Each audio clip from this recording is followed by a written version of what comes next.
Good morning, everybody, and welcome to another episode of Dratnos' Minecraft Technic Pack Let's Play.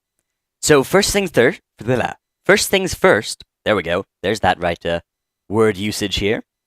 I thought I'd show you Black Tea Nation's other tower, because I didn't actually remember to do that last time, so, sorry about that. So here it is, here's Black Tea Nation. Ooh, cool, look at that slit there. Here's his other tower, yeah, you can see. The other side's tower. If you missed everything, last episode I went through various builds of my base by other people. And this was Black Tea Nation's tower here. Pretty cool stuff. Got kind of an X of snow here because of where he's got the torches placed. Which looks pretty cool from above. You can hear a tick going along. That's because there's wiring in here, I believe, that determines how the lights out here flicker. So yes. That's Black Tea Nation's world. Now, what are we going to... which world have we picked? Well, there was a very close tie. Well, not really a tie. Black Tea Nation's world got about 40% of the vote. Call Me Oshi's world got about 30% of the vote. And John Lang's world got about 30% of the vote as well. I'm ignoring the ones that weren't those three. They each got like 5% each. So, among that vote, then, what I've received is this map. So this map is by Scott14777, and it's a combination of a few designs. It's a combination of Call Me Oshi's design and John Lang's design, and a bit of his own stuff. And I'll show you around it now, but I have a feeling that this would be a good place to be, and I think we're going to be here, primarily because since Black Tea Nations was so popular, I thought you guys might be interested in actually seeing me build some of the stuff that he has in his base. The other stuff, John Lang's stuff and Call Me Oshi's stuff has already been built in, but there's space for me to add in the stuff that you saw in Black Tea Nation's build, and then you'll be able to see how to do it yourself. So, quick little funny note here. There's a little bit of a bug here. When you hit this, these go down because redstone goes through there. So, tiny bug, but it's pretty cool. There's your central gate, as in Call Me Oshi's world. Closes like that. Nothing here, no yin-yang here. In fact, there's just a central pedestal up here. No side stairs. And up here we have our second floor. A little bit of lighting, a little bit of fencing. Not actual fencing with swords or anything. Rapiers, epées, sabers, etc. And in here we have the bedroom. A bit more space, a bit more open for me to add things later. And if we look on over this way, down here, we have our one tower, our circle tower. And here he's added a magnavator.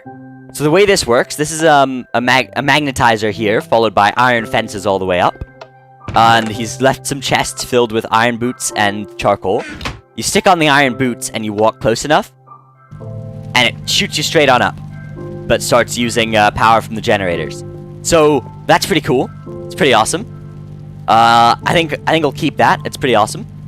And then you could just jump on it as well and hold shift to descend slowly. And you can see that there are just a bunch of open floors with nothing in them. There's a water break here for fast descent. So it's pretty cool. I actually really like this because there's a lot of space for me to mess around with. There's all this open floor space with no red power decorating that might get in the way. Which, the red power decorating in, like, Black Tea Nation's world was amazing. But it might get in the way in some cases. Here's where he's moved the yin-yang symbol to, with the lava below one, the water below the other. Little lever here that turns the lights on and off. Pretty simple. And over here we have his equivalent exchange tower, or that's what I called it. And it's pretty simple. You just go up the sides. Lots of empty room space here. Lots of space for me to either decorate or actually build machines in as I see fit. And if we head on up to the top. Wait for it. Yep, there it is, glass roof. Nice and easy. Now, one thing I forgot to show you in the circle tower is how it runs those lights up the side that you might have noticed. Also, good thing to note would be that this tower actually has lava running around the sides of it, which is not evident from the inside, which is good. You don't want lava really to be evident from the inside in most cases. From the outside, you can see it's got the lava there, so that's pretty cool.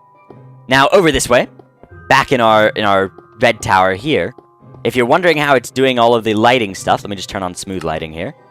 Video stuff, smooth lighting. Smooth lighting actually fixes all this red power stuff, like you see the lighting bugs. That's something I didn't really know, but it's pretty cool. Anyways, down here, This is what makes the lights work outside. He's got 3 different wireless transmitters and a red power thingy in here that shoot out a signal to a different one every 2 seconds. So that's pretty useful. And also there's a big Dratnos sign down there, which is also pretty cool. What are those? Those are sapphire, ruby, and emerald blocks below glowstone. So that's pretty cool. Let's head on up here.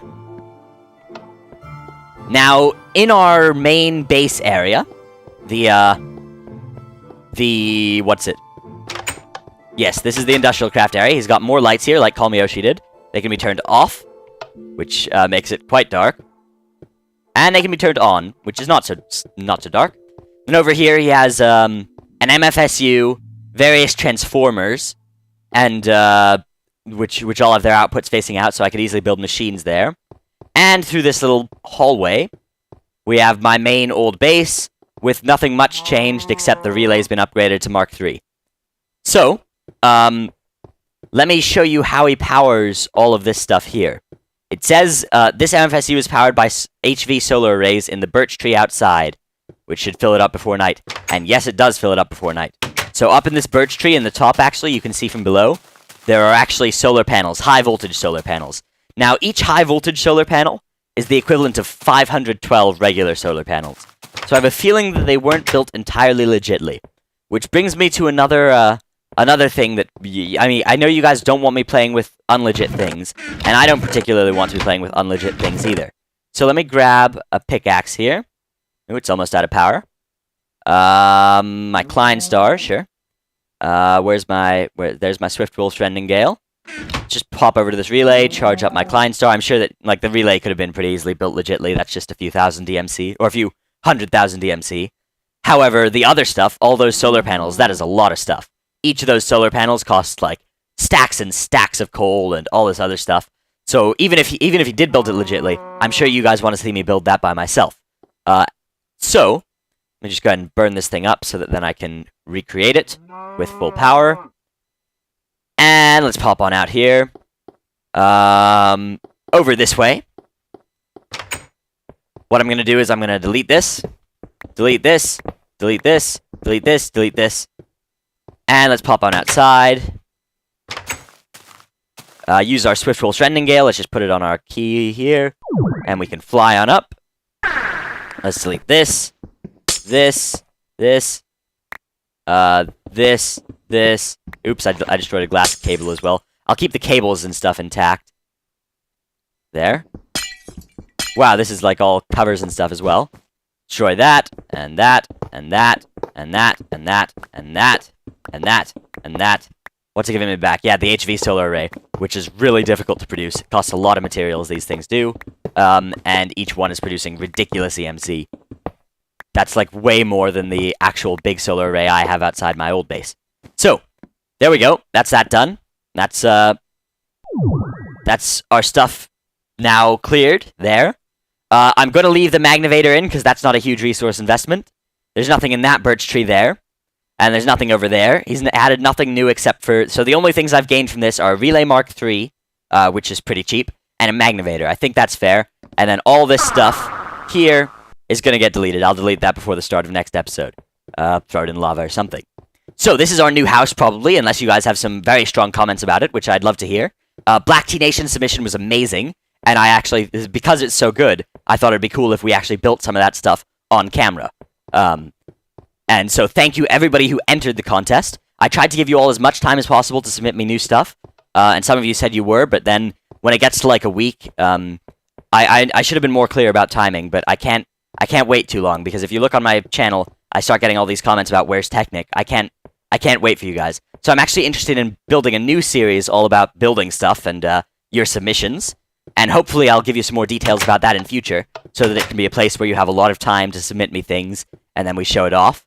So what I'm thinking is a series where every few weeks I say, alright, the next goal is to build something that does this, with so much EMC, and that way I can regulate cheating. So I can say, like, you have 100,000 EMC, go build a factory that produces, lamps or whatever, and then deploys the lamps in a cool way. Something like that. Something where with just 100,000 EMC you click a button and it does something cool. or like 200,000 EMC, different challenges, different amounts of EMC, and that way I can regulate cheating. And so that way, what I'm going to do with that series, I'll start it up pretty soon. I'm still thinking about it, how exactly to do it. I'm still not entirely sure who gets to pick all the stuff, whether you guys do or I do pick all the challenges. That'll be separate from Technic 6, but it'll be a very low-maintenance series. That's actually one of the reasons that Technic 6 is one of the series I update least frequently, is because it requires the most kind of pre-thinking on my hand to make a good Technic 6 episode. Requires a little bit of forethought and planning, and I need to think what I'm doing. Whereas all my multiplayer stuff, I don't really need to think that much before recording, which is useful if I have little time. And those of you that are saying, like, my StarCraft series and all that are stopping my Technic series, they're not. A StarCraft series or whatever takes me like 2 hours, and then I've got like 5 or 6 episodes. This takes me like 2 hours, and I've got 1 episode. So that's the reason you're getting less of this. And it's not that I could be doing, like, I could be doing more Technic, but I don't want to be doing. I don't want to be locked into one game, if you know what I mean. And the comments that I've been getting are kind of proof that I would be if I'd gone any longer just doing Technic. So, yeah, because if you put yourself in my shoes as a YouTuber, do you want to be locked into one game for 5 years, or do you want to be able to make a lot of different games? I want to be able to do a lot of different games and to not have people angry at that, so I'm kind of trying to start that now. However, I do still plan on continuing this series. This series will probably be updated weekly, twice weekly if I can manage. Maybe not over the next few weeks. The next 2 weeks are super busy for me. But after that, then yeah, everything will be continuing. All of my series. I think I can maintain all of them right now, because they're not. Most of them are multiplayer besides this one, so they're all pretty quick to do. Right. So with that channel update stuff out of the way, thanks everybody for watching. Thank you all for your continued viewership, etc. And welcome to our new base with the lovely glass shield on the top, and a little bit of terraforming over this way that's brought in from John Lang's world. If you missed what the other worlds were, or what this one comes from, there's also a lit up sign back there that says Dratnos. Oops. If you missed what these worlds were, last episode, Technic 18, shows you all the different submissions I got. And unless you guys have very strong opinions to the contrary, we're going to be living here from now on. So voice your opinions. This decision isn't entirely final. If you guys don't want to see Black Tea Nations built, but just want to see me start playing on it, let me know. Right. Thanks everybody for watching. This has been Dratnos. Goodbye.